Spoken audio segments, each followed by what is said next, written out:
मैं जानता हूं ऐसे मामलात, मेरे सामने एक मामला ऐसा आया था जो दिल दहला देता है। मैं अक्सर बच्चों से कहा करता हूं, यह हकीकी वाकया है मेरे अजीज, चंद सालों पहले का हकीकी वाकया। शौहर और बीवी, नई नई जिंदगी थी, शादी के बाद दोनों एक दूसरे से मोहब्बत करते थे, लेकिन अचानक बीवी को एक बीमारी शुरू हो गई। ऐसी बीमारी के चेहरे पर बुरे दाग आ गए, बड़ी बड़ी फुंसियां होती, फट जाती और जख्म हो रहा था, देखने की काबिल नहीं रह रही। एक दिन शौहर बाहर गया, एक्सीडेंट हो गया। शौहर गया, एक्सीडेंट हो गया, और उसके बाद वापस आया तो उसकी आंखें जा चुकी थी, नाबीना हो गया।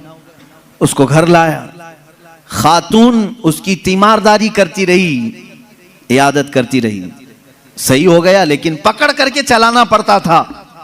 लेकिन बीवी की बीमारी ऐसी थी कि दिन ब दिन वो गलती जा रही थी, घटती जा रही थी, और वो दाग भी बढ़ते जा रहे थे। लेकिन उसके लिए एक खुशी ये थी कि शौहर उसे देख नहीं रहा है। औरतें तो यही चाहती हैं ना कि अगर मेरी बदनुमा कोई चीज हो तो कम से कम मेरे मर्द से छुपी रहे। तो उसे एक खुशी ये थी कि शौहर देख नहीं रहा है, आंखें जा चुकी।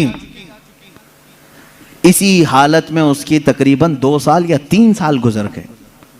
2-3 साल के बाद औरत को डॉक्टरों ने कहा भी था कि ये बड़े खतरनाक मर्ज में है, इससे इलाज मुश्किल है, इसका इलाज मुश्किल है।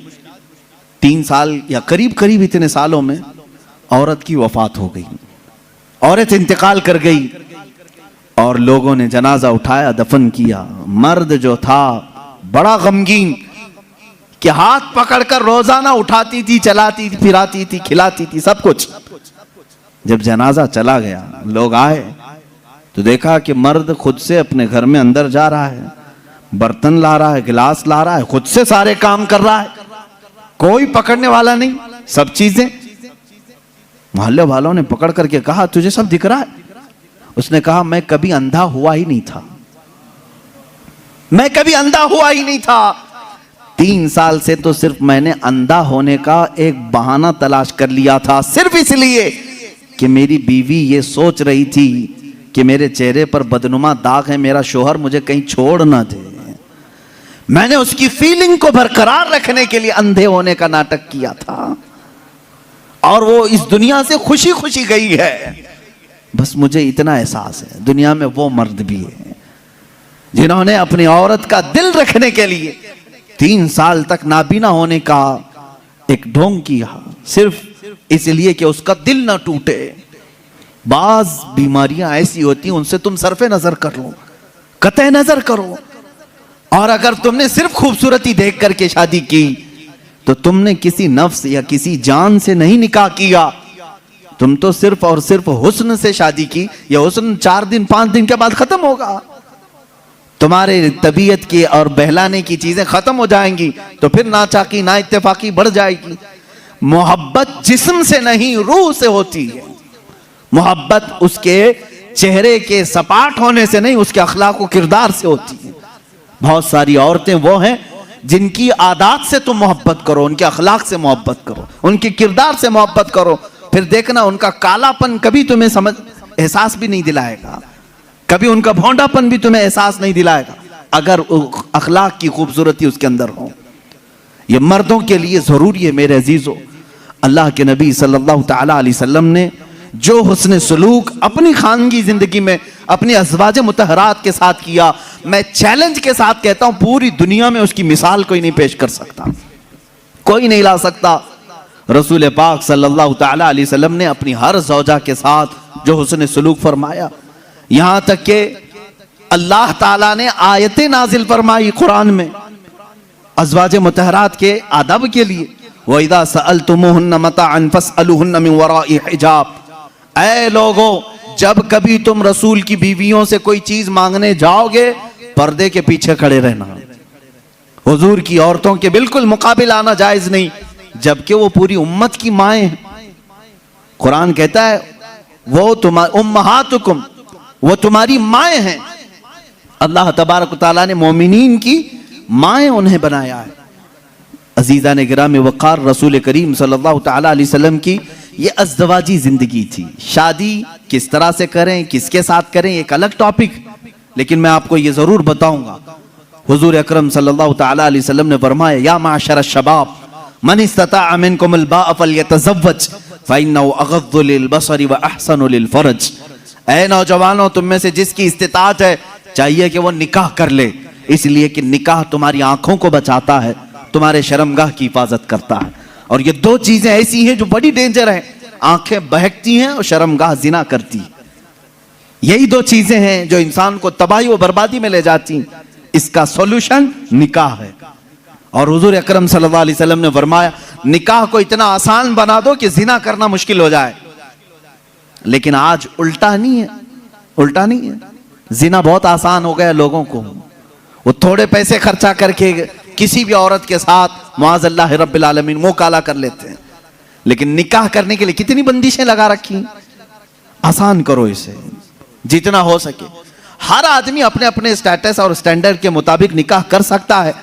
लेकिन हो क्या रहा है, अमीरों की शादियां देख करके गरीब भी यही ख्वाब सजा रहा है, मेरी बेटी का भी निकाह उतने बड़े हॉल में होना चाहिए जितना उसने किया है।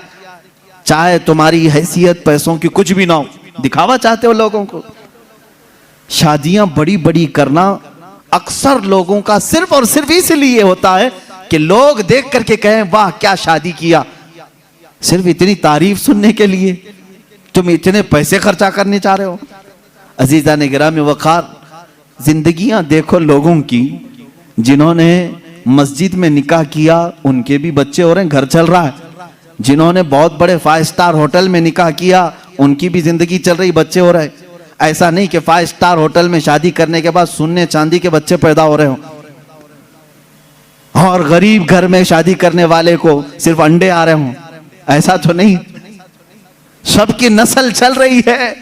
शादी के बाद की जिंदगी पर तो कुछ भी फर्क नहीं है, सिर्फ और सिर्फ शैतानी दिखावा है। कुरान कहता है, इन्नल मुबद्दिरीन कानू इख्वान शयातीन, जो फजूल खर्ची करते हैं वो शैतान के भाई हैं। कुरान कह रहा है शैतान के भाई। हाँ, मैं आपसे कहूंगा, आपको अल्लाह ताला ने माल दिया है, जितना माल दिया है, आप माल के एतबार से अपनी शादी अच्छी करना चाहें, इजाजत है, इस्लाम में जायज है। आप अल्लाह की नेमतों का इजहार कर रहे हैं। लेकिन उन लोगों से मेरा यह सवाल है जिनके पास है नहीं, कर्जे ले ले करके दिखावा कर रहे हो, क्या जरूरत है, क्या जरूरत है।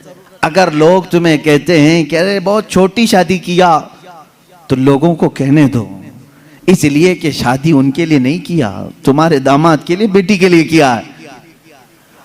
मियां बीवी जब दोनों राजी हैं तो इन दोनों के मुतालिक क्या तुम्हारा टेंशन है, किस बात की फिक्र है। अजीज़ान गिरामी वक़ार, हुजूर अकरम सल्लल्लाहु ताला अलैहि वसल्लम ने जिनकी शादियां की हैं, किन बातों पे की।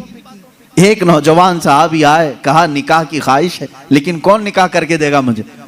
हुजूर ने फरमाया, मैं एक अंसारिया से शादी करता हूं तेरी। एक अंसार साहबी की बेटी है, लेकिन महर कुछ ना कुछ लेकर के आ, एक चांदी की अंगूठी तो महर में लेके आ। उन्होंने कहा इतनी कीमत मेरे पास नहीं है। हुजूर ने फरमाया, वलो खातमन मिन हदीदिन, जा लोहे की तो मिलेगी अंगूठी, लोहे की अंगूठी लेकर के आ, मैं इसी महर पर निकाह कर दूंगा। वो गए और उन्होंने कहा, हुजूर लोहे की अंगूठी लाने की भी ताकत नहीं है, मेरे पास अभी कुछ भी नहीं। हुजूर सल्लल्लाहु ताला अलैहि वसल्लम ने फला अंसारी साहबी की बेटी को बुलाया और कहा, मैं तेरा इससे निकाह कर रहा हूं। वो राजी थी। कहा, आका आपकी मर्जी। अब इस साहबी को महर तो कुछ तो देना था।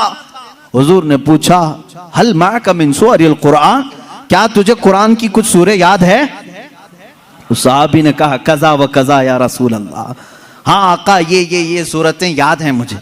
हुजूर ने फरमाया, जा ये तेरी दुल्हन को वो सूरतें याद करा, यही तेरा महर है। कुरान पाक की सूरतें उसे पढ़ा, उसे याद करा, ये तेरा महर है। इससे ज्यादा आसान निकाह किसका हुआ होगा। ये निकाह मेरे आका सल्लल्लाहु ताला अलैहि वसल्लम ने उम्मत को तालीम दी। अजीज़ान गिरामी वक़ार, नौजवान को ये चाहिए कि हुजूर सल्लल्लाहु ताला अलैहि वसल्लम के अखलाक पर अगर वो चलना चाहे तो मेरे नबी से पूछे, आका सबसे ज्यादा बरकत कौन से निकाह में है। हुजूर ने फरमाया, इन्न आज़मन निकाहि बरकतन ऐसरुहु मऊनतन औ कमा क़ाल रसूलुल्लाह सल्लल्लाहु अलैहि वसल्लम। मेरे आका सल्लल्लाहु तआला अलैहि वसल्लम की हदीस है, फरमाते हैं सबसे ज्यादा उस निकाह में बरकत होगी जिस निकाह में खर्चा कम किया गया हो। हुजूर पाक सल्लल्लाहु अलैहि वसल्लम ने फरमाया। अब इसका मतलब कंजूसी नहीं, बखालत नहीं, जिसकी जितनी हैसियत है उस एतबार से करे, अपनी हैसियत से ज्यादा टांग में ना फैलाए, और अल्लाह ताला ने नेमतें दी है तो बखालत भी ना करे, गुरबा और मसाकीन को खूब खिलाए।